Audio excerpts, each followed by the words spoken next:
ஓம் ஏகதந்தாய வித்மஹே வக்ரதுண்டாய தீமஹி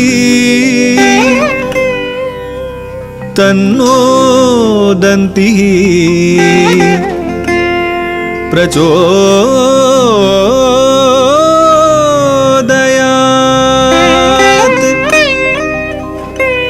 மங்களமான மணித்வீபம் அமர்ந்து அகிலமெல்லாம் படைத்து காக்கும் புவனேஸ்வரி, மண்டை காட்டில் புற்றாய் வளர்ந்து பகவதி என்ற நாமத்துடன் பூதகண பரிவாரங்களுடன் வீற்றிருக்கும் ஸ்தல புராண மகிமையை கேட்போர்க்கு சர்வமங்களம் சகல சௌபாகியம் உண்டாகும்.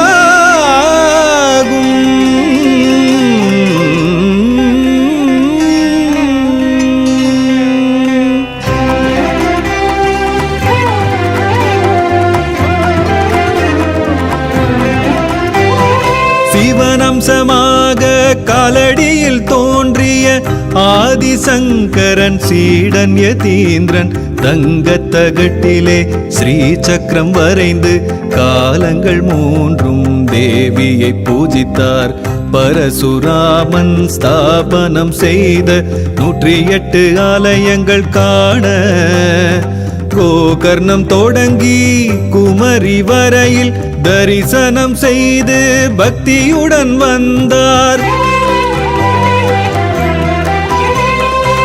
குமரி கோவிலில் சிறிது காலங்கள் பூஜை செய்து நாடு திரும்பினார். வழியிலே அடர்ந்த வனமாய் விளங்கும் மண்டை காட்டில் சக்தியை உணர்ந்தார்.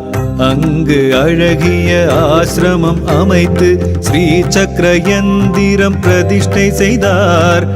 நித்திய கர்ம அனுஷ்டானங்களுடன் தேவியை தொழுது உள்ளம் குளிர்ந்தார்.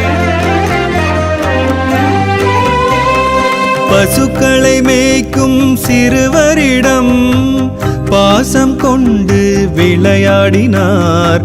மண்ணில் குழி எடுத்து புதைக்க செய்து வேறு இடத்தில் தோன்றி வந்தார். குழந்தைகள் முனிவரிடம் அன்பு வைத்து நாளும் பொழுதும் அவருடன் இருந்தனர். ஒரு நாள் யதீந்திரன் பரலோக வாழ்வை அடையும் நாளை ஞானத்தால் உணர்ந்தார்.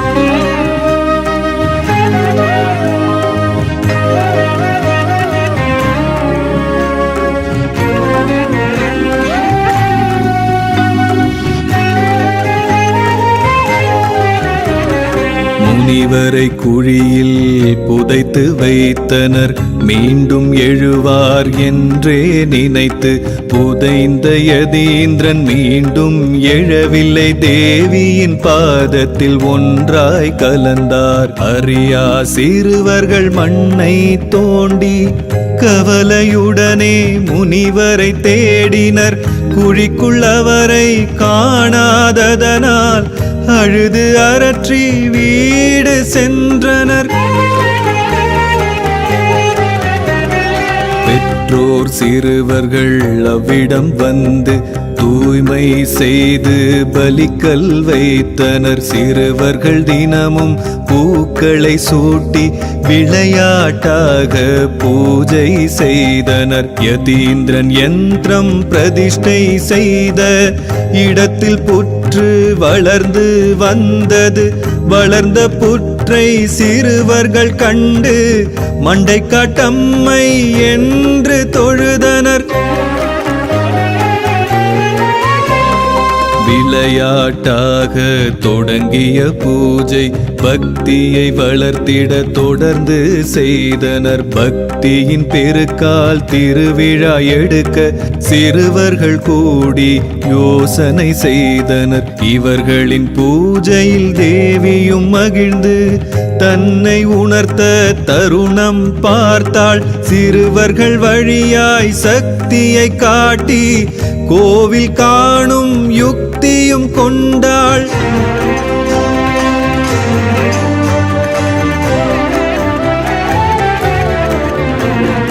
பூக்களை கொய்து மாலைகள் தொடுத்து தோரணம் கட்டி அலங்காரம் செய்தனர். மாங்கனியை கோழியாய் உருவகம் செய்து அறுத்து குருதி பலியாய் கொடுத்தனர்.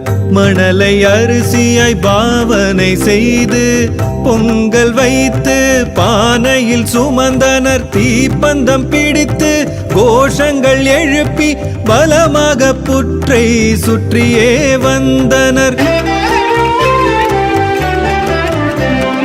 கை கூப்பி தொழுது நின்ற பொழுது காலிடறி ஒருவன் புற்றில் விழுந்தான். மற்றவர்கள் தாங்கி எழுப்பி விட்டனர். அம்மனின் அதிசயம் அங்கே நிகழ்ந்தது. விண்ணில் மின்னல் இடி முழங்க மங்களமேள தாளங்கள் ஒலிக்க புற்று சிறிதாய் சிதைந்த இடத்தில் குருதி பெருகி ஒழுகி வழிந்தது.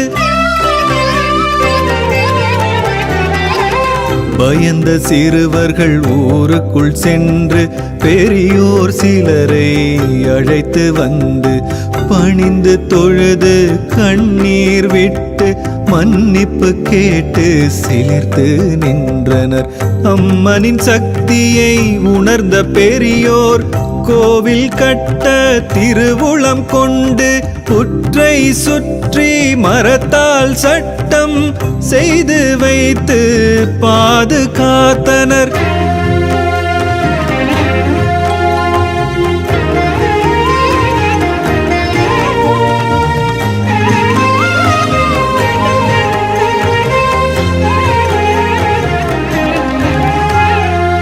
புற்றில் சந்தனம் அரைத்து பூசி அழகு முகம் ஒன்று வைத்தனரே.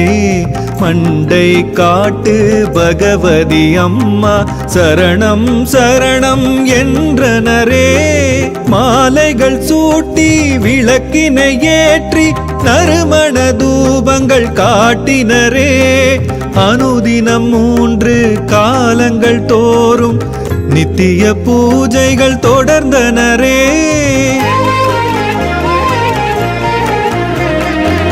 புற்று வளர்ந்து வருவதை கண்டு அற்புதம் அதிசயம் அடைந்தனரே. கோவிலை மீண்டும் பெரிதாய் எழுப்பி ஓலை கூரை வேய்ந்தனரே. அம்மனின் சக்தியால் அனைத்து ஜனங்களும் அளவில்லா இன்பம் அடைந்தனரே. மகிழ்ச்சியின் பெருக்கால் திருவிழா எடுக்க அனைவரும் ஒன்றாய் கூடினரே.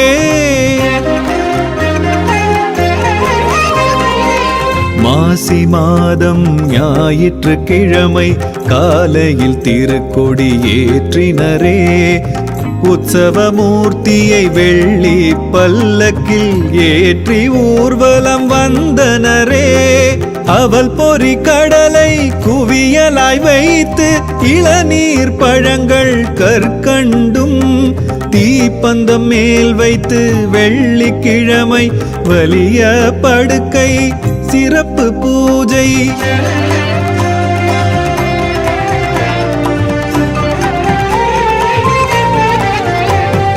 செவ்வாய்க்கிழமை ஒடுக்கு பூஜை பொங்கல் காய்கறி பழங்களுடன் கம்பளம் விரித்த பாதையிலே மௌனமாய் சுமந்து கொண்டு வந்து படையல் வைத்து பணிந்தனரே. குருதி பலியும் கொடுத்தனரே.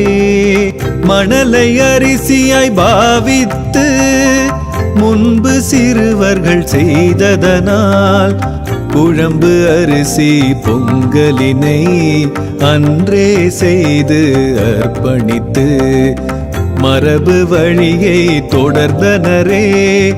சாத்த வழியை விட்டனரே. திருக்கொடி இறங்கி 8ஆம் நாள் சிறப்பு பூஜை வழிபாடு. பங்குனி மாதம் பரணி நாளில் கார்த்திகை மாதம் நிறைவு வெள்ளி வலிய படுக்கை பூஜை தன்னில் அம்மனும் மகிழ்ந்தாளே.